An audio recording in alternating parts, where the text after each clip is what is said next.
All right, so now it's my pleasure to introduce John Almarode as our presenter today. Awesome, John.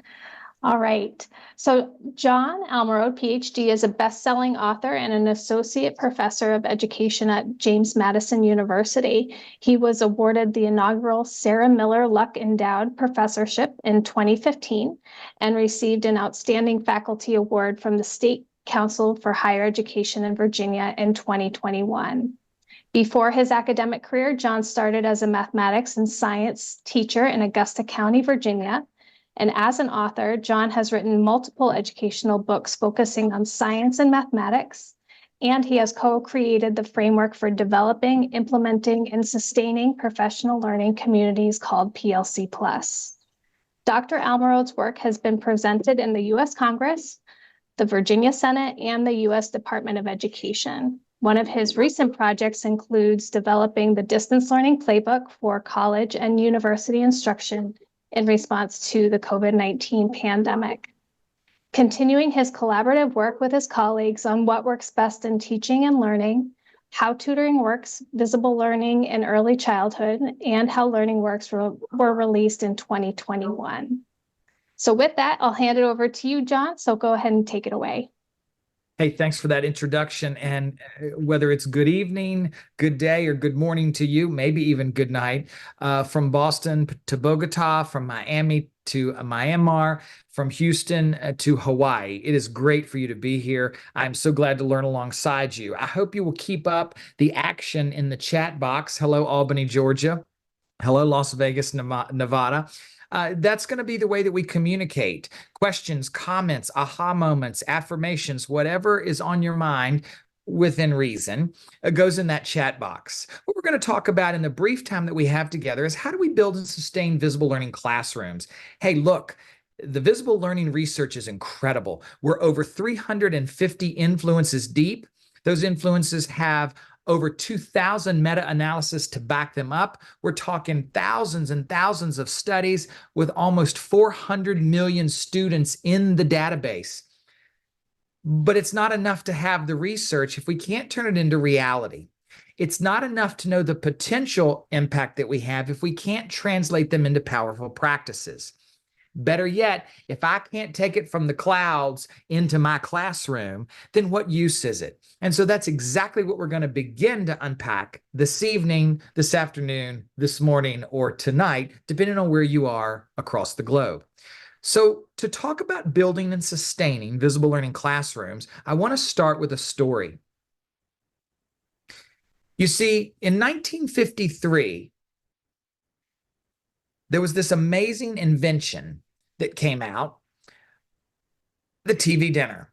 And while it's most widely credited to the individual inventor, Jerry Thomas, a salesperson for C.A. Swanson & Son, there are lots of different stories about how this came about. For example, one person argues that the reason Swanson came out with the TV dinners is the idea came from the Swanson brothers. But I digress.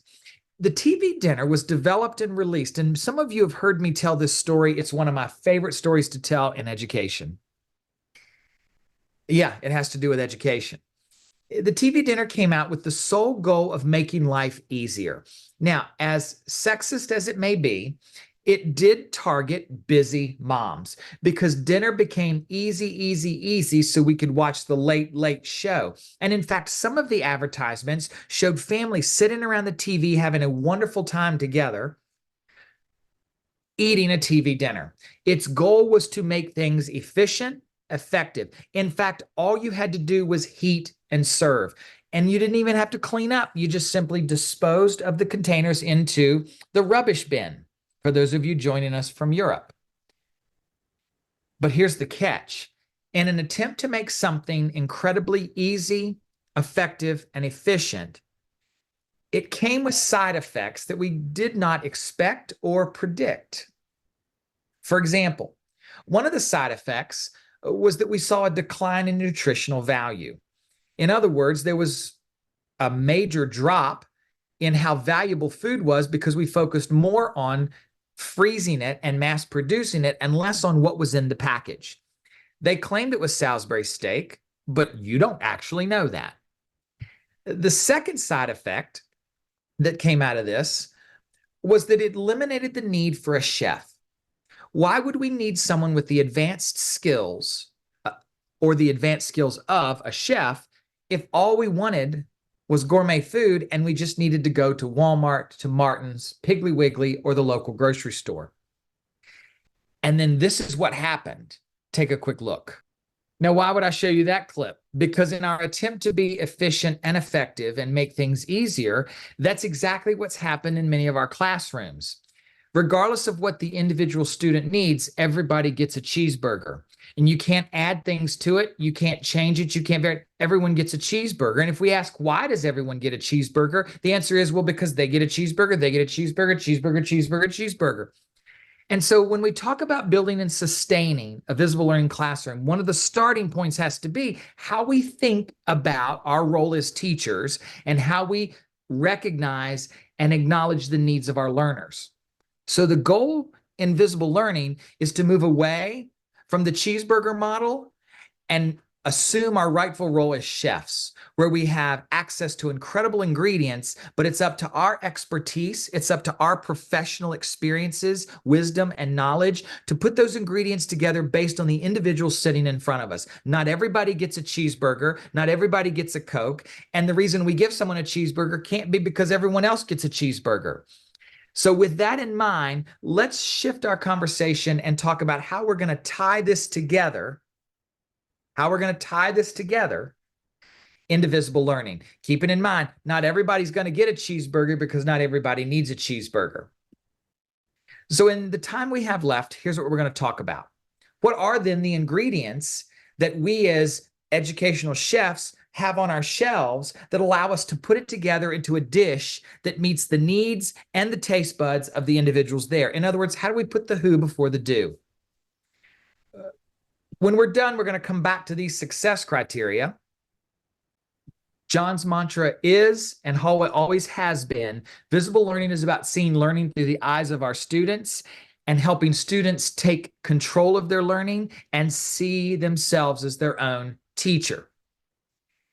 And so what are the ingredients for us to do that? Well, lucky for us, there are 4 ingredients, only 4 ingredients that we need to have at our fingertips that then we blend together and mix together so that we can build and sustain visible learning in our classrooms. 4 ingredients, just 4. Here they are. Number 1, the first ingredient is a self-regulated learner. That doesn't mean that that ingredient is ready to go on the first day. It just simply means that's what we need to make sure is in our pantry. Different variations of it, different mixture, but self-regulated learners, first ingredient. The second ingredient is knowing thy impact. That has to be there as well. So we have to know what our impact is on our learners, and when we find out that impact, how we find out that impact, and what we do when we learn about that impact, that's part of it. Then the next ingredient is visible teaching and learning. We can have self-regulated learners, we can know our impact, but we have to make teaching and learning visible. That's the third ingredient. Third ingredient. Last and certainly not least, and we will close with this, is effective feedback, is that fourth ingredient. So I want you to take just a few moments on your own by yourself, take about 2 minutes, and if those are the ingredients, I want you to think about how we might mix these together to make and sustain or build and maintain a visible learning classroom. These are the 4 ingredients. Take about a minute or so and process that. And if you would put your thoughts in the chat box. These are the 4 ingredients. We're going to talk about how to mix them together and get them ready in just a second. Take about 2 minutes to process. So let's look at this first ingredient, this idea of self-regulated learners. How do we get here? How do we get this ingredient ready to go? Well, oddly enough, we have to be able to answer this question and this question only. In the chat box, what does it mean to be a learner in your classroom? What does it mean to be a learner in your classroom? If you would, in the chat box, jot down some ideas. Interact, model, self-advocate for understanding, student voice, attentive listening, asking questions, safety, student voice, participation, Willing to be incorrect. Strive to understand. Excellent. Engagement. Engage. Yep, absolutely. Now, here's the interesting thing. In order to promote self-regulation and a self-regulated learner, we have to look at this list. And so I want you to take a minute and take a peek at your list. And I want you to look at that list and decide, are there things on that list that are simply management? For example, some of you may have on your list, sit quietly, listen to directions, those types of management items. We want management items to be a smaller part and meaningful items to be a larger part. Well, what do we mean by meaningful items? Well, what we're talking about there is what many of us know as the profile of a graduate. So in order to promote self-regulated learning, to build self-regulated learners, we have to have a clear mental model of what this looks like. What is it? What is it that we want learners to say, do, understand, think about, how we want them to act? What dispositions are we looking for? This is an example of a profile of a graduate where a school division sat down and said, look, this is what it means to be a good learner here. We have to lay that foundation, and we need to make sure that that list is predominantly a meaningful list when it comes to learning, not a management list when it comes to discipline and control. Because as it was pointed out in the chat box, so often our management list is in direct contradiction to meaningful. If we want our students to collaborate and dialogue around learning, but our protocols, our classroom management protocols don't want folks to talk, we want quiet, attentive listeners, that's a direct contradiction. How are we ever going to dialogue and engage in conversation if the rules are set up for silent classrooms? So we have to make sure that the vision or the profile of a graduate or the profile of a learner in our school division, our school district, our classrooms, our region, that it actually aligns with meaningful learning experiences. Next, we have to make sure everybody's on board. Everybody's on board. How do we make sure that that language is carried out throughout the entire district, the entire school, across grade levels, across discipline and content areas? Well, we have to make sure we're all talking about the same thing, so that when they come to my classroom, or they go across the hall to Sanja's classroom, or they go across the hall to Emily's classroom, or they go across the hall to Alethia's classroom, that they are aware we are still in the same building, the same community of learners, and therefore the same profile of a learner. Because once we have this mental model, if we have this mental model, we can start to make purposeful, intentional, and deliberate decisions to move in that direction. Watch this, buckle up. Here comes an effect size. Here comes an effect size. Once we answer this question, what does it mean to be a good learner? It allows us to make decisions about the learning experience. Here's an effect size that was added to the Visible Learning database recently. Lesson design. The effect size for lesson design is 0.70. It almost doubles the rate of learning in the classroom. But why is that so important? Why is that so important? And how do we make sure that we capitalize on this effect? Now, I don't mean to hurt anybody's feelings or get anybody upset, but I want to point something out. If our answer to this question doesn't make its way into this action, then it falls apart. In other words, if I misuse the ingredients, I'm going to have bad tasting food. Because everybody knows that when you fry something, you use bacon grease if you're where I'm from. And so the point being is, I need to make sure that my vision of a learner, I got an amen.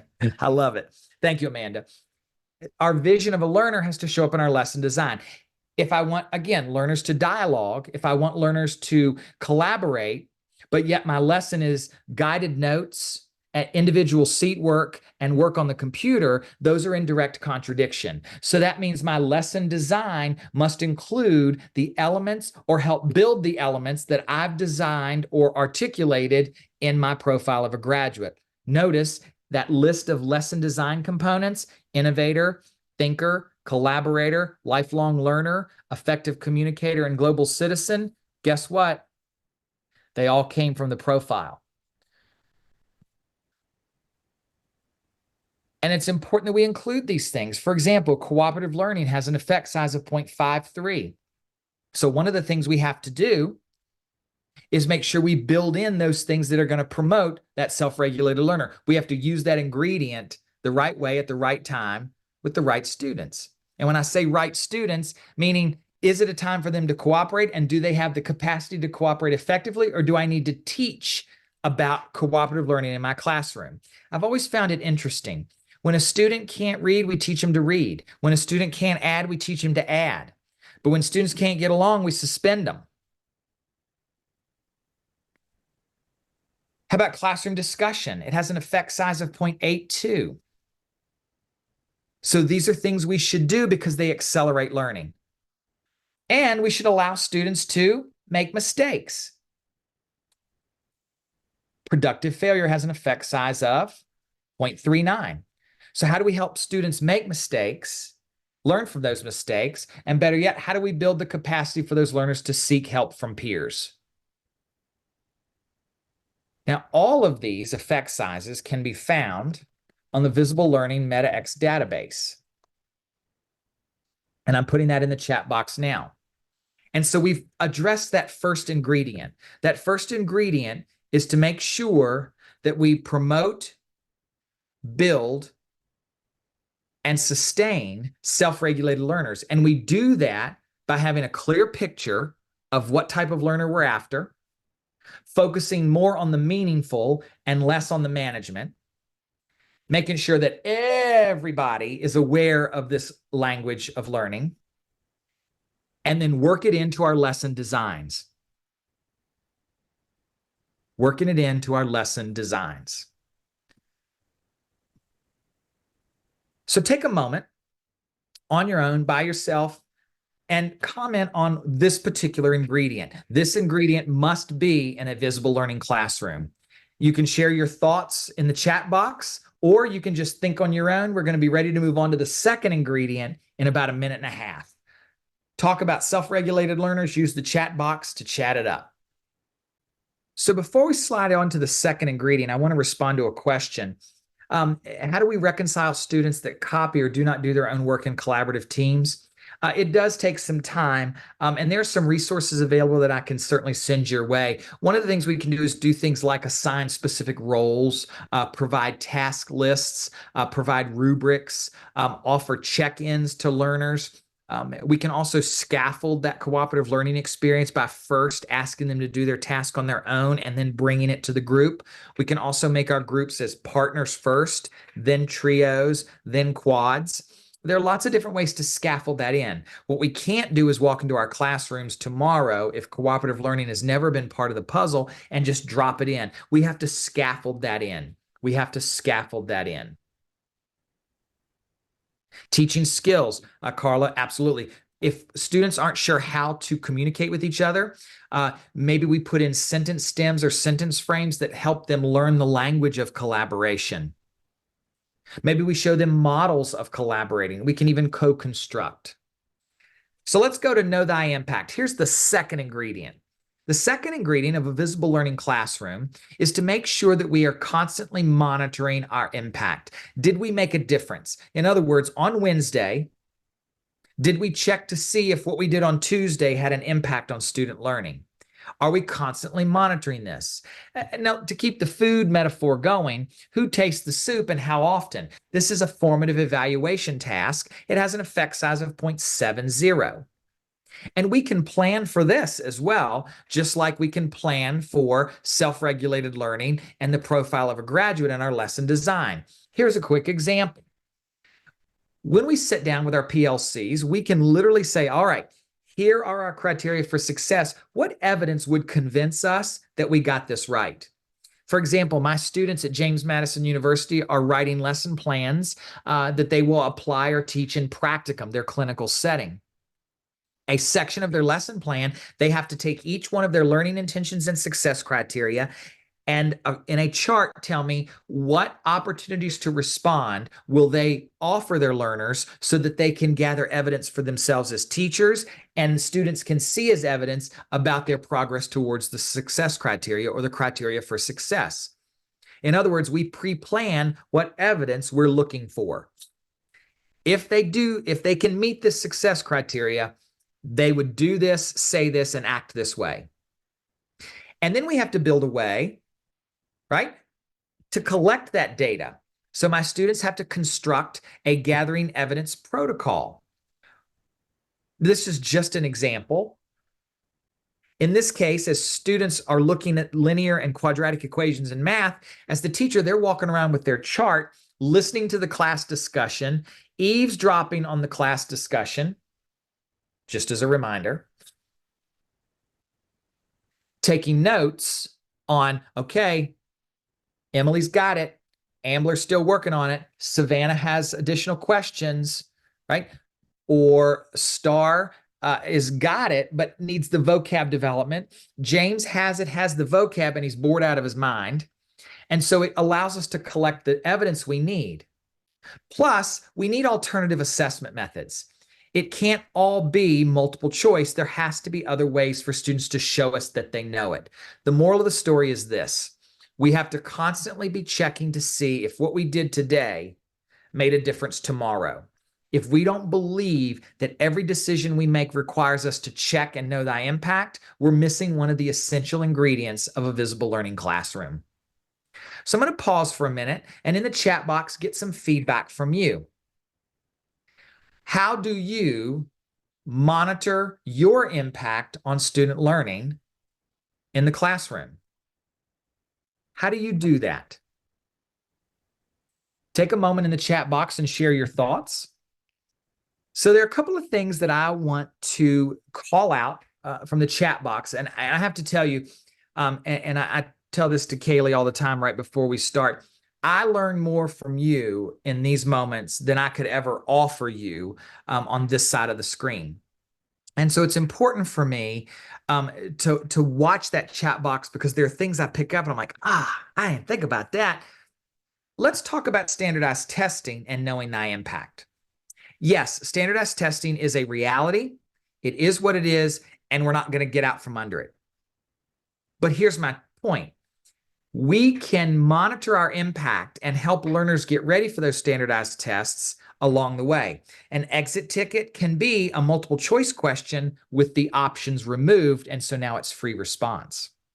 We can take a problem that's going to show up on a standardized test, get rid of everything but the problem and have them set it up and work through it, and then show them their choices and have them pick the one that is the correct answer based on their work. We can do all of these alternative methods all day long as we move up towards that moment of standardized testing. Standardized testing is the end. It's not the journey. The journey should get them ready for that, but at no point should it dominate the narrative. At no point should it dominate the narrative. That's an excellent point, and I'm so glad somebody brought it up. There's another question that popped up regarding district work. And so I do want to jump on that for just a second. Caitlin Lowry asked, as a district leader, my reflection is this: how often do we include these ingredients in our PD design for our educators?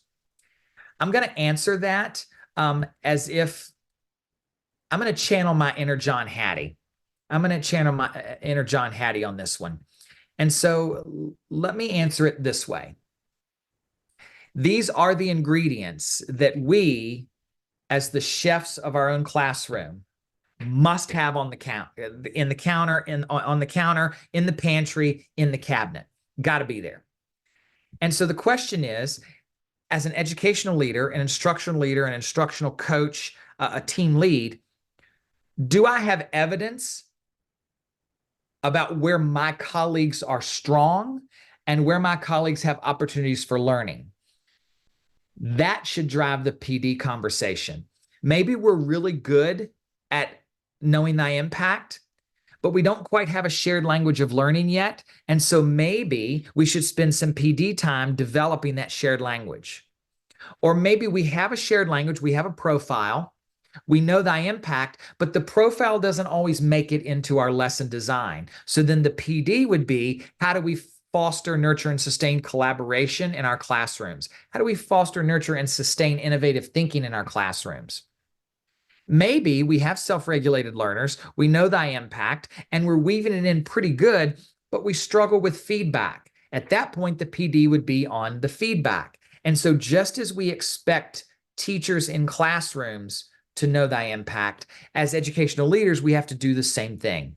Where are there opportunities to learn, and how do we capitalize on those in professional learning experiences? Let's add the next ingredient. And the next ingredient is meant to stir you up just a smidgen. So if you've just eaten, you may experience some digestive distress. If you're about to eat, there may be a little acidic response here.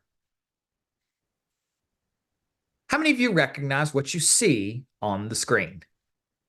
And by the way, I would be in the front row waving my hand. Ooh, ooh, ooh, call on me. I know what that is. In fact, how many of you have something very similar to this somewhere in your classroom? Yeah.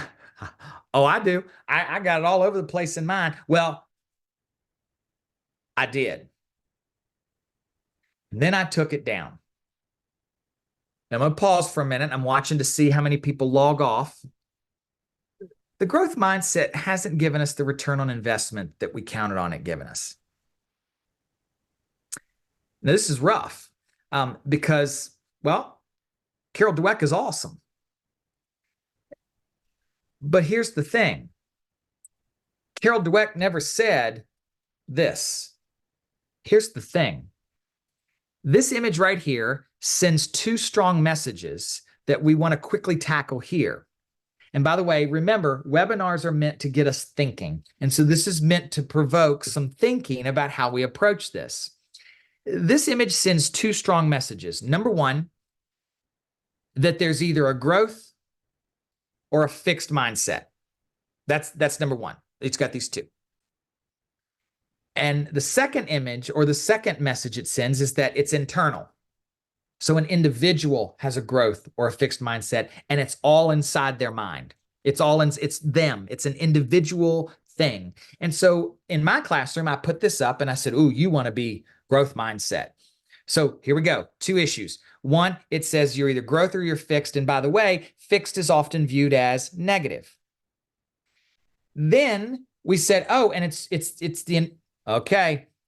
Is that really true? It turns out there's some amazing new research that's come out. Brand spanking new research. And I have to tell you, I'm loving it. I'm currently reading a book by Mary Murphy, who brought this into the forefront recently. Here we go. It turns out what Carol Dweck really said is that mindset occurs on a continuum. It's not either this or that, it's a continuum. And all of our lives, every situation we're in, all the time, we are constantly moving along that continuum. So the idea that it is either this or that, not true,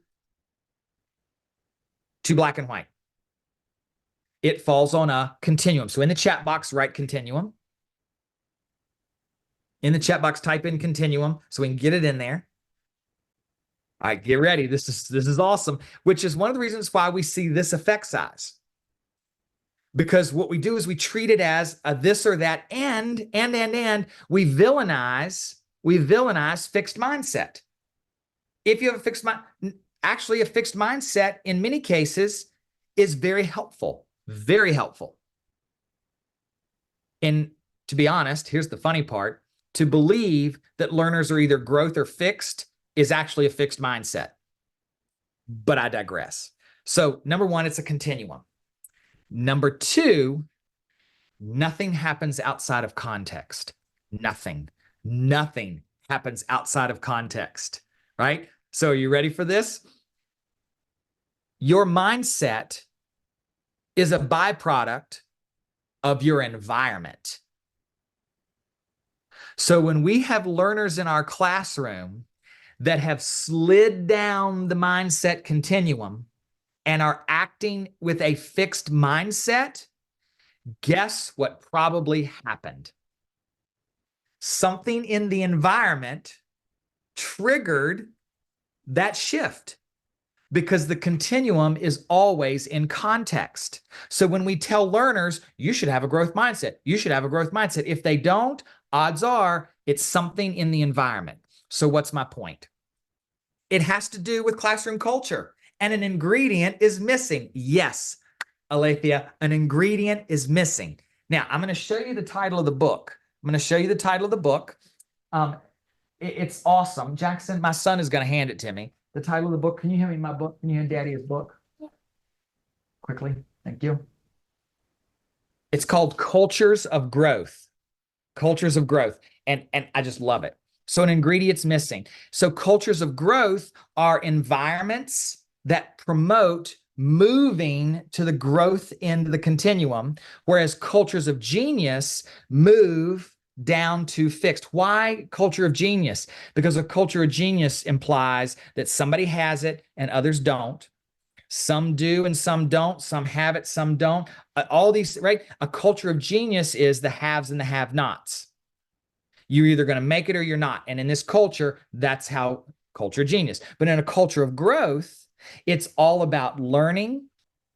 It's all about, well, here we go, collaboration, innovation, risk-taking, resilience, ethical behavior, diversity, equity, and inclusion. Visible teaching and learning. Visible teaching and learning creates cultures of growth, where learners find themselves in an environment that fosters and nurtures and sustains collaboration, innovation, taking academic risks, taking mistakes as opportunities to learn, not as felonies. That's the resilience part. Helps learners discern what is the right thing to do and do it every time, and promotes diversity, equity, inclusion for all. Everybody is there. I know, my brain explodes too. So when we talk about visible teaching and learning, my question is, are you sending a message that communicates a culture of genius, where only those that succeed are those that were already good at math, good at writing, they were already good artists, they were already good at sports? If you make a mistake, it goes in the grade book and gets averaged in with the other grades. Ooh, this is good stuff. Or do we offer a culture of growth where students are aware of their current level of understanding, they know where they're going next, and they're ready to take on and they're motivated to take on that challenge? They have the tools they need to move their learning forward, and they are going to move their learning forward. They seek feedback. They monitor their own progress. They see mistakes as opportunities to learn and actually welcome mistakes over correct answers. And they recognize when they get it. In other words, they put learning before achievement. So I'm going to say this, and I say this because I'm talking to myself. Visible teaching and learning and knowing thy impact means I have to be comfortable and okay saying, if everyone in my classroom is behaving in a fixed mindset, maybe the culture of my classroom is the problem. So visible teaching and learning brings that to the forefront. Here are some ways that you can make some changes tomorrow. Just like as I read this book, I made changes the very next day. Here's how we think about it. Is there a shared understanding across the school about what makes a good teacher? Is there trust between everyone on your team? Are teachers prepared to take risks and ask for help? I'm going to try something tomorrow. Can you help me think through how I'm going to do my jigsaw? Can you help me think through how I'm going to set up this learning experience? Are we taking risks and asking for help? Are the decisions we make based on the evidence we collect by the way, from knowing thy impact? Are we making decisions based on evidence or on our gut? If we're basing it on our gut, it's a culture of genius because we're simply saying, I either got it or I don't. If we base it on evidence, that's a culture of growth. Taking risks, culture of growth. Shared understanding and collaboration, culture of growth. Trust, culture of growth. And do we not only gather that evidence, but do we use that evidence to plan our next steps? By the way, these ideas came from Carol Dweck, Claude Steele, and Mary Murphy. That's what Carol Dweck said to begin with. And so visible teaching and learning creates a culture of growth, not a culture of genius, where only the privileged make gains. A culture of growth is everybody makes gains, or everybody makes gains, but everybody's gain may look different. So as we wind down, let's go to that fourth ingredient. Now, this part is the part we want to cover, we want to explore right now. My team and I are getting ready to address this question right here. What is the relationship between feedback and a culture of growth? Now, feedback's kind of interesting in and of itself, because if you have followed along with visible learning for any amount of time, you know that feedback is all over the place. It used to be 0.73, and then it was 0.62, and now it's 0.51. So there's been a lot of change in it. Well, the feedback research is highly variable. There's a lot of variance in the feedback research. So what do we make of this? If it's such a key ingredient, why can't we seem to nail it down? Well, here's why. For me, I've always thought feedback was I give feedback to my students and they go about their business and do their thing. In fact, researchers for years, that's all they looked at. This teacher gives a lot of feedback. That classroom gives a lot of feedback. That it was all about give, give, give, give, give. The problem is feedback has three parts to it. You give feedback, but then somebody has to receive it. Oh, and by the way, just because you receive it doesn't mean you go and use it. So that's a third part of feedback. And so it turns out there's three parts to the feedback puzzle: the giving, the receiving, and the integrating. And if one of those three things breaks down, we never get to see this potential. And so that's why feedback was so variable. We were looking at only part of the pie. We were only looking at the main course. We weren't looking at all of the other things that go with it. And so feedback has three parts. So take a moment in the chat box and jot down those three pieces of feedback, or the three parts to feedback: the give, the receive, the integrate. We want to make sure that's in our notes so that we have it somewhere to get a hold of in this chat box. Jot that down there: give, receive, and integrate. So I want to spend just a minute now focusing on the give. Let's just zero in on the give for a second. In order to give feedback so that it's received and integrated, or let me say that differently, in order to give feedback so there's a higher potential that that feedback will be received and integrated into where to go next, that feedback needs to have three main parts. The first is, do we remind that learner and ourselves the ultimate goal? Look, this is where we're headed. Remember, we're learning how to write opinion statements. Remember, we're adding two fractions with unlike denominators. Remember, we're learning how to operate our bodies in a safe space. Now, remember, we're learning to shade based on the light source in our still life. Now, remember, we're learning to make inferences from primary and secondary sources. It reminds the learner, there's the target. Well, if that's the target, the second piece of the feedback giving is, well, how's it going? Not good. You haven't even cooked the rice. If this is where you want to go, one of the first things you have to do is cook the rice. So the second part of the feedback is where we let the learner know that if that's the target, Where are you relative to that target? Are you this far from the target, this far from the target, or this far? It doesn't matter. We have to tell them where they are. You haven't even cooked the rice. But we can't stop there. The feedback we give them must answer the question, where do I go next? Go get a pot, put it on the oven, and start to boil some water.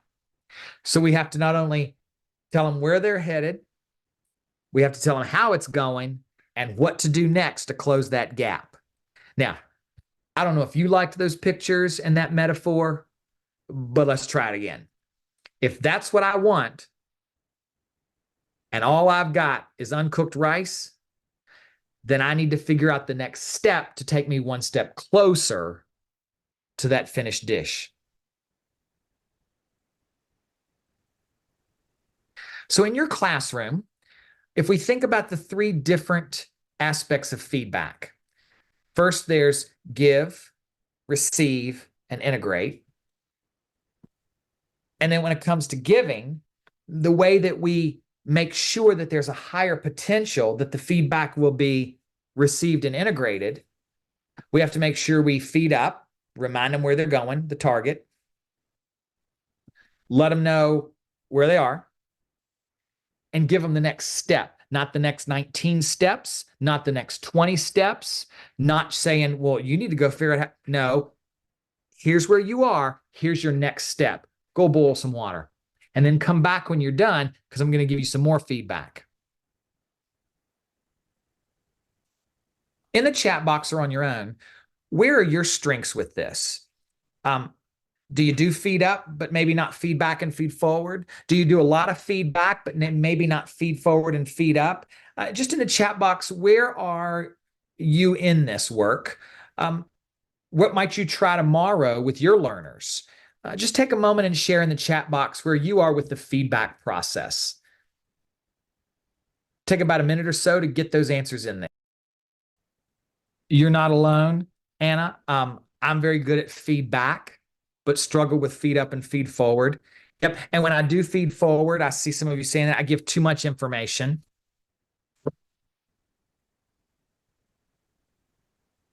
Yeah, models are a great way to feed up. This is where you're going. Yeah, Brenda, I agree. Adult learners, we often struggle with feed forward because we just assume that you're an adult, you can figure this out. Actually, no, maybe not. Because if they could have figured it out, wouldn't they've already have done it? That's always the argument I have to tell myself, because I do that with my students at JMU. I shouldn't have to tell you. Well, yeah, we probably should.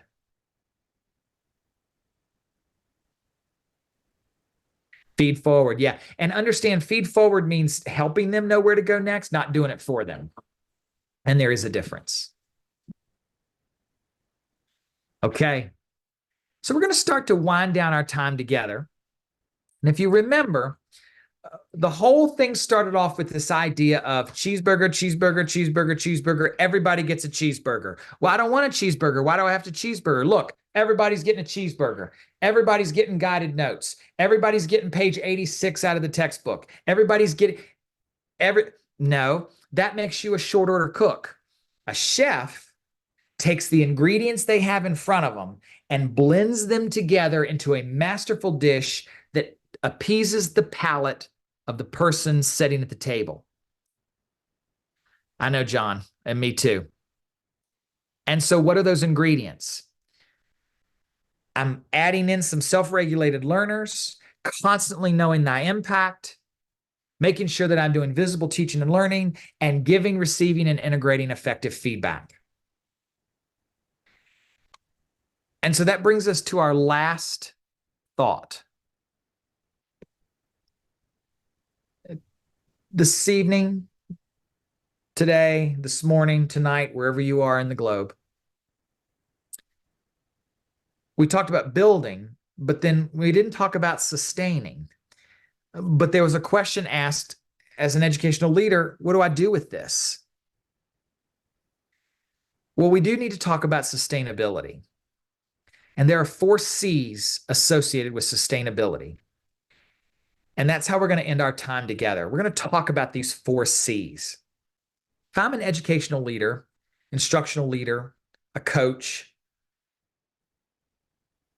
if I'm someone that mentors teachers, if I'm someone that is a team lead or a department chair, how do I sustain visible learning? Well, there are four things that have to be in place to sustain it. The first is capacity. Do you have enough time and energy to even engage in the work? And that's a real question. Is the climate of my school conducive to this? Are we motivated? Do I have people that want to do this? Do I have the resources to do it? Then there's the capability. Do I have folks that are able to set up ways to evaluate? Do I have the experience, knowledge, skill, and evaluation around me yet to move it forward? Because remember, we want cultures of growth. So the capability may not be there yet, but it helps me determine where I put my professional learning in. It helps me determine where I provide coaching and support. Then the complexity. That's the priority of need. Where do I start first? And Jeanette asked this question, where do I start? I don't know. Maybe we start with, do we have a shared language of learning? And do we have a mental model of a good learner in our school? Can we answer this question? Can we answer this question? And Jeanette, if we can't answer this question, this is the one we have to answer first, because the answer to this question helps us do this. And when we do this, it helps us be better at this. And if I'm better at developing evidence, then I'm better at helping learners grow. And the way I help learners grow is by giving them effective feedback. And so maybe the starting point is, what is a good learner? And then last and certainly not least, the compatibility. What is a good fit? And how do I make it fit in my context? Because I'm going to say this, and I hope this lands. And if it doesn't land, it's my fault that it didn't land. If everything occurs in context, even mindsets,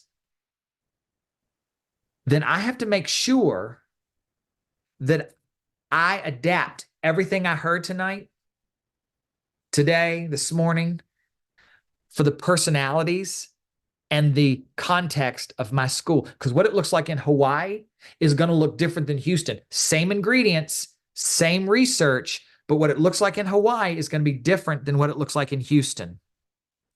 And what it looks like in Bogota is going to be different than what it looks like in Boston and Myanmar and Miami.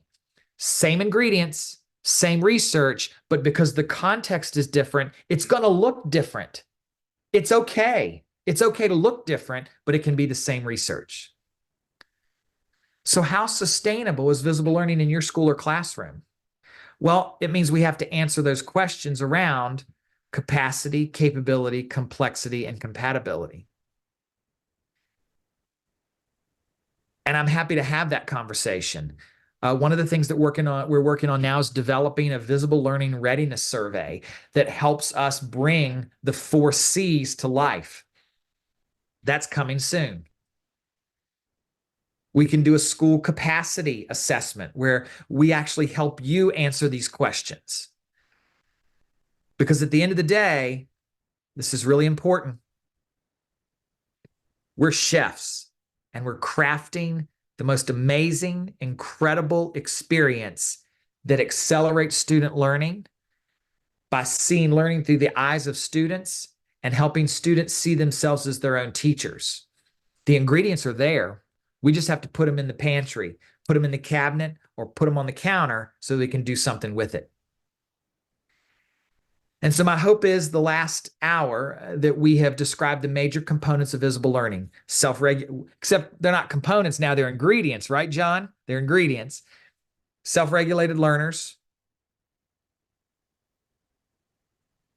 What's the next one? Know thy impact. Visible teaching and learning, and then feedback. And my hope is that you've seen some examples of ways to do this, some ways to approach this in a way that's sustainable. And there's a difference between putting in the components and making sure they last.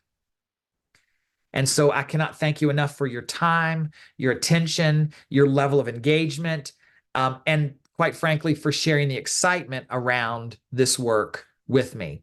My hope is our paths will cross again soon. Please reach out if I can ever be of help. Don't log off yet because we have a giveaway, right, Kaylee? John, thank And you. and Julie, if we had another book to give away, you would get a book just for the great fun. She said, "Nice food for thought." How do you pass That's that? right. Amazing. Amazing. Well, thank you all for being here. It's been a wonderful hour together. John, thank you again for your time and have a great week, everybody. This ends tonight's webinar. Bye, everybody.